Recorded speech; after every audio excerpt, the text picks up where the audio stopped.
All right, today I'm going to tell you a little bit about, excuse me, the evolution of mapping use for special events planning at the City of New Orleans Police Department. My name is Chris Gehrig. I'm a crime analyst. So 3 years ago, this is what our plans looked like. And if those are hard to read, that's kind of the point. They were just static, paper-based. And the City of New Orleans has over 135 festivals every year. That's on average more than one every 3 days. And about a dozen to 20 of those require a full, several page, like talking 40, 50-page special event plan assigning where personnel will be located. And so when we have that many plans, having to kind of redo these static things each time when they're not particularly helpful for kind of giving you a visual overview of what's going on can be a problem. So about 2 years ago, the sergeants over that division used software that shall not be named to create these maps. And they're an improvement. They do give you an idea of where different districts or personnel are assigned to, what their roles are, but all of these are static notes. They're not tied to anything in the plan itself. And if you wanted to change it, it's all a manual process. So it's an improvement, but I believe we can do better. This is an overview of what our plans were like about a year ago. This is an embedded GIF of our interactive story journal, and that's how we've been using plans for the last couple years, and it's been for the last year really, and that's been very helpful because the text there to the side of the map has all of the information that was in the paper-based plans, but it now relates to visually where those officers are going to be assigned to. If they have a particular walking beat, that's a line segment you can see there. If they're assigned to a particular intersection, they can see that as well. And this is hosted, available to all of our personnel through our SharePoint interface. And if we had to make an update, that was automatically available to all of them. We didn't have to reprint anything.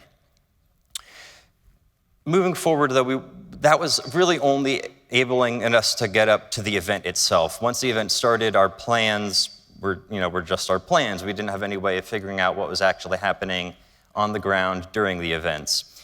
We wanted to incorporate everything from the plan, all of the assignments, so we didn't have to redo that information. We also wanted to know, for example, during Mardi Gras, where different floats during the parades were located, and we wanted to be able to bring in video information from our real-time crime center cameras. Mardi Gras, if you've heard of it, that little event, is more of a season in New Orleans rather than a day. And during those 2 weeks leading up to it, NOPD officers will work over 50,000 person hours during that time. And so the entire department is 100% deployed during that time. This is an example of the map that we displayed during one of the parades on the Saturday before Mardi Gras. We were able to use the Esri tracker app to actually hand out to people on individual floats to show us where they were during the parade. We had a few other GPS locators that we used previously, but we only had about 10 of them, and we could see the start of the parade and the end of the parade, but some of these parades have up to 50 floats, and so using the tracker app allowed us to individually monitor floats and see if there's a slowdown, where it's going on, and just to provide some more context throughout the whole length of the parade. About in the center of the map that's here shows where one float is at the intersection of Magazine Street and Napoleon Avenue. And on my next slide, you'll see this is a feed from our real-time crime center cameras. And in the top right, that is that same float that I watched on the map at that exact intersection as I was able to watch it on the camera making that turn as well. And that's really what we wanted to see through this technology. We wanted it to be live. We didn't want to have to wait till after the fact to figure out the timing of everything. So we were really excited to have all of this information available at our fingertips. In addition to just locations of parades, of floats, we could also add other information into these maps. These are our automatic vehicle locators, and you can also see some of the blue dots, and down on the bottom right corner there's a red point.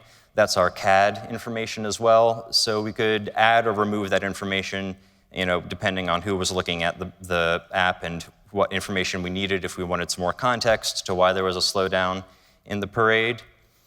We viewed all this information from our command truck.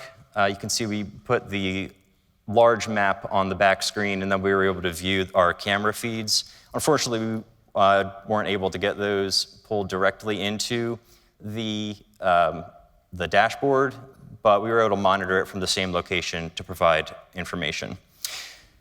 So, as you saw maybe in that last slide, we only had a few different floats marked on there, and that was one lesson we learned. Get them to install the app and set it up before the parade starts, because once it does start, they'll be a little distracted. But truly, one thing we learned a lot from this, we learned what this dashboard is not for. The best thing about these apps is that you can pull in all sorts of information into them. And the worst thing about them is you can pull all sorts of information into them. And so we had to kind of figure out what we wanted it for.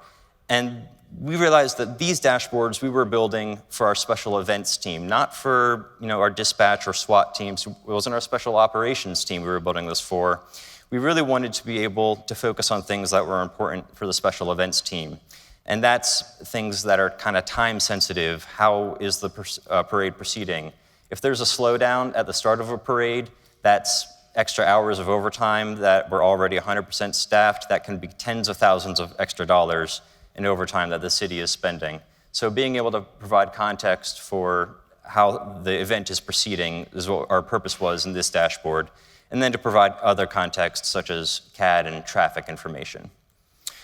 In the future, we'd like to proceed to having all of this information available via mobile apps, so that other officers in the field can see that, and besides just in the command truck. And thank you very much for letting me show you some of the work we've done. And I'll pass it along to the next group.